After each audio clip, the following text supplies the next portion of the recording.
Hello everyone. I would like to talk about today a sense of decision.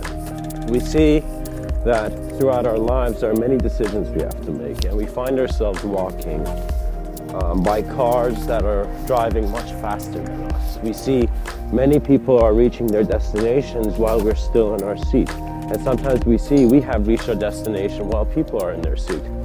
And we wonder, what does a man who has succeeded among men do? What is the value of the decisions made? And we see it is always one that values greater experience. It's as if we were a gas in the room, that open window would be experience. And so we find our decisions to be affected mainly by how we are experiencing what we have done. Now, there are certain points where I've noticed personally that when you look at the psychology of man, you cannot name his psychology. You cannot shape how his mind works because it does not need to be shaped. It's like writing down all the notes on the blackboard after your instructor has told you none of what you've just read is going to be on the test, you know? And we find that even though teaching methods can be questionable, there is always a step forward in whatever you do. And you see that at times when you make decisions, you're not even worried by how the world reacts to your decision. You're also bothered by how you react to your decision. And reality is very profound. It gives you a moment where you want to hate someone you have loved so long, and makes you, want to break things, want to break the circumstance. There are times in life where we are pushed to move, And having a very self-conscious and self-aware life has nothing to do with, again, in a sense, the intensity of how you're doing things. I can be someone who asks nicely, or someone who points a gun and not just brings the concept of fear and imbalance into the minds of everyone around me, but I am also in a very greedy way trying to obtain something very mistakenly. You do not take that which you know you're not supposed to take. And what that means is that I'm not telling you not to be a rebel. I'm not telling you to stop thinking new ideas, stop going out of your comfort zone. I'm telling you that life is open to itself. You see that you can choose to take from other human beings, and it's as if there's a bit of judgment at first, and then you're left with your own thoughts. And you see, what have I done? Why have I touched another human being's experience to the degree that I am confused about the right and wrong of my own experience? Some people do things where they innately know it's wrong, but this is the problem where society is not, you see, I have nothing against society just as an idea. I have something about how we are in society now. And we see that we are, in a sense, unable to see the advantage in receiving through a balanced view. Now, some people have pulled the trigger, and some people, their hands have shaken when they have held the gun. And you see, not just your intensity of experience is different, and the decisions you're making, not that they're just different. You see that life has given different capabilities to different people because that is what their attention has been on. And so if I am here walking in a park, giving a talk that feels familiar, I may have perhaps walked before. You take all the objective views that are locking your form of reality in your mind. In other words, if you are trying to be an artist and someone tells you you're a terrible artist, yeah? So if you have that idea, you see someone is adding, but that's good because it's real enough for people to comment on. When you give a talk and someone gets up and says, that's terrible, that means they have listened to your talk. That means their mind is moving, jumping off that chair to see what needs to be climbed. So we want to do actions that we are appreciating and enjoying these decisions and choices for many views. And you see the person who is, in a sense, existentially lost in the idea of himself that is not going to survive and needs to take action is one that does not have trust in the performance of life, but has recognized that when life or when that faith you have does not provide, the faith in yourself is what moves your feet. And the faith in self means that your individuation may not fully grasp the vastness of your being. Because it is very hard for just a letter alone to feel the intelligence of the word. And how you feel the intelligence of the word is by seeing that every letter, once standing properly by each other's side, can then together be a word able for a greater communication. So similarly, how I have talked about collective consciousness and both its invisible and visible skins, we see that it is man's collective understanding that will be in a sense his hand reaching for the stars to see who touches it back, who reaches for it. You see, right now, if I shake your hand, if I put my hand in front of you to shake your hand and you're a stranger, there are thoughts that are dictating, or in a sense, in your subtler level of having had many experiences and memories on the thing, you behave in a way where it's not as if like when you're shaking hands, the guy's hand has hit you. It's the idea that suddenly is manifest based on the other's presence. Our decisions are important because we see that they are ripples on a pond, and these ripples don't always stay there. In other words, what we decide eventually gets covered by other rocks thrown in the pond and other ripples. But we see that reality is not afraid, because there are levels of existential beings who do not define fear. They just walk through it. They just walk through landscape. And if you are stuck in thinking that your landscape is only you, then you have climbed a mountain in which you have found yourself to be equal to rubble. You are an enormity, and maybe perhaps you may not understand this physically, but you are an enormity of being. Do you know what this means? That means your sense of being is that which is the open door, the open entrance to your greater knowing. It is through you must cross.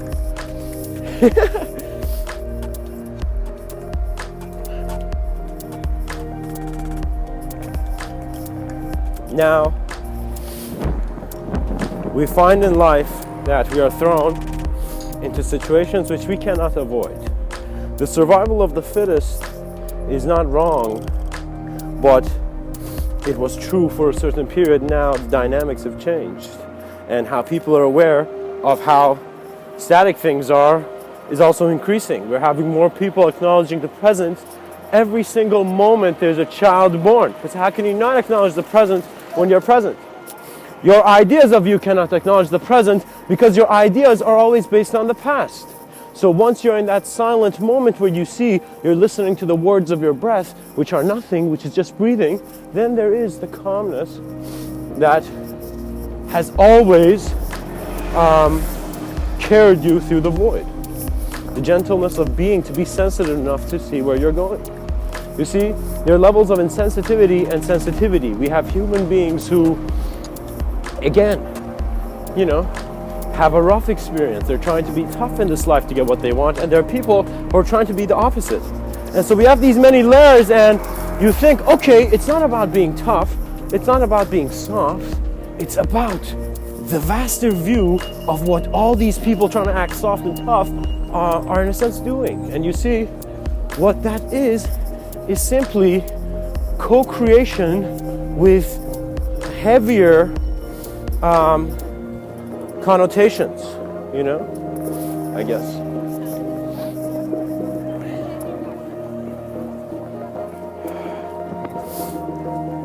When you have a sensitive reality, let us take the child who has just caught a butterfly. The insensitive reality, the parent will tell the child that this butterfly, you know, let it go, right? Let it go, do not touch it, it has whatever, whatever. If you're a parent hearing my talk, remember all the times you have told your child to be the child you want in your head. And also, if you are a child hearing this, remember all the times where people have told you about your senses of self. And you have seen that when one is given two choices between bad and worse, sometimes you just take, you know, the bad. And that means you accept the truth which is comfortable socially to accept and is required even at times, but is not really what you feel. So I was young and I have gone through many temples and places, you know, not even temples, even mosques, churches, and I have walked through these buildings surrounding greater thought, in the sense that it's a greater story that is dictating our alignment. When we walk into a place of worship, we see that the worships are stuck in our minds. No, religion innately is just sound. It is just words written that are influencing how ideas are projecting in a certain way. You cannot hate energy. You can only hate the element of you that feels so temporal that it can judge the world. The hammer of the judge, after he has judged everyone, must eventually stop. The judge needs to go home to his wife, you know? And you know, truly that is the judgment day for the for the judge, but you know. You see, the mind of man is widespread because it has the ability to see itself extending into an integrative view, and that means, think of the drop. Everyone has probably seen this if you've lived, you know, enough to see rain or water. You see that when water is on a surface, that's a drop. When you pour other drops, they collect. Innately, they know, let's not be separate. The smarter technology is a collective intelligence. And so when we think of collective intelligence, we have to allow ways of this collective intelligence to manifest regardless of our insensitivity and sensitivity. And the people who are sensitive think the people insensitive don't understand. The people who are insensitive think the people who are sensitive don't understand. And so we have people talking harsher than others and feeling bad about it. You feel bad when you suddenly speak with the volume of, like, let's say a president at an election, rather than the volume of, like, let's say, a friend, a person calmly asking something. We are intensely affected by different intensities. It's very intense. What is freedom for you may not be freedom for another, may be an illusion for another. Someone may think the way you're getting on the boat at the end of Titanic is wrong. But do you really care how you are behaving in regards to how other ideas can judge you? Reality is smooth. I have had rough experiences, I've had a tough experience of life, but I've realized it's only been as tough as I could see it. So the sense of toughness that enters my reality, or, you know, you see the harshness of these people who rather punch than to use a punchline, you know,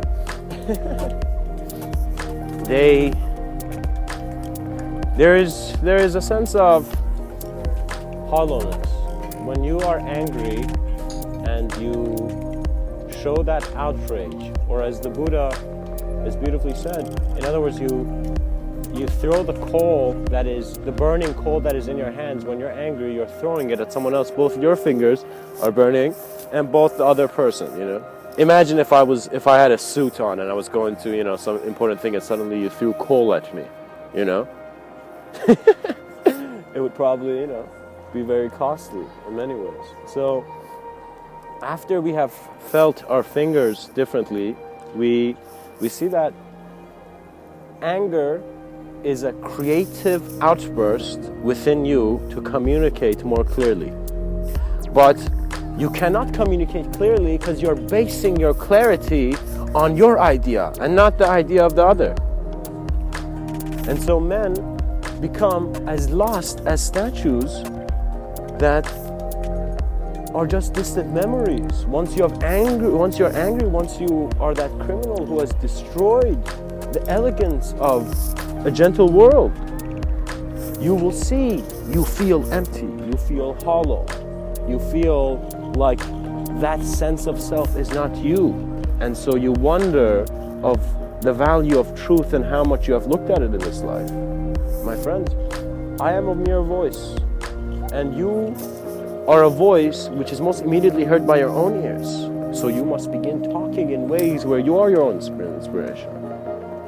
What that means is that I don't need other, you know, there's a point where you see and you feel as if every teacher, and a very great friend of mine said a quote to me based on, I feel its roots are from Islamic texts, and it says that through prophetic words it was said that the prophet was the brick to a house where all the other bricks had been laid. Prophet Muhammad, in God's name. And we notice that our minds are ones that are always trying to solve. We're trying to see that when you're a kid, you see that, you know, it's not that you're not a problem solver, you're a kid, but your solutions to your problems are more conscious, so you're seeking towards higher energetic states. So you need to see the great ability that a kid has to have guilt, and it doesn't. Because you don't feel guilty when you're not holding memories of actions you've done with bad emotional registrations. You know, you imagine I get punched in the face by a pole, by like a stop sign or something, you know, and it's not that I should keep that memory in my mind and just go and, you know, break every stop sign out there. It means that it is up to me to choose how much of an experience I don't like in my memory I would like to carry. And in a sense, I don't want to say, I talk about choice a lot, guys, and I talk about sensitivity and insensitivity of reality and how you choose things, but what I'm trying to tell you is that the choice of us as a conscious being is one that is telling all reality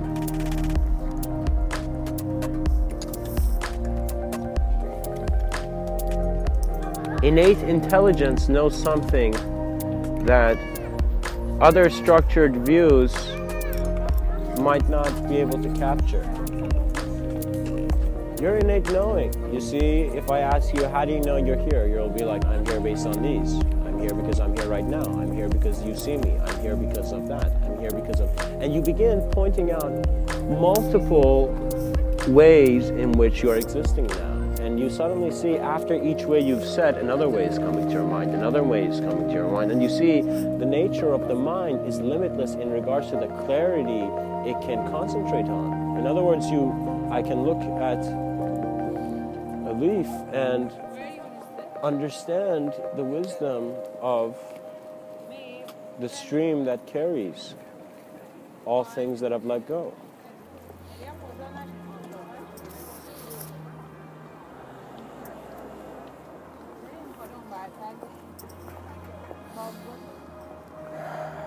Much blessings and namaste. The gates to awareness are open the moment you acknowledge the moment. Much blessings and namaste.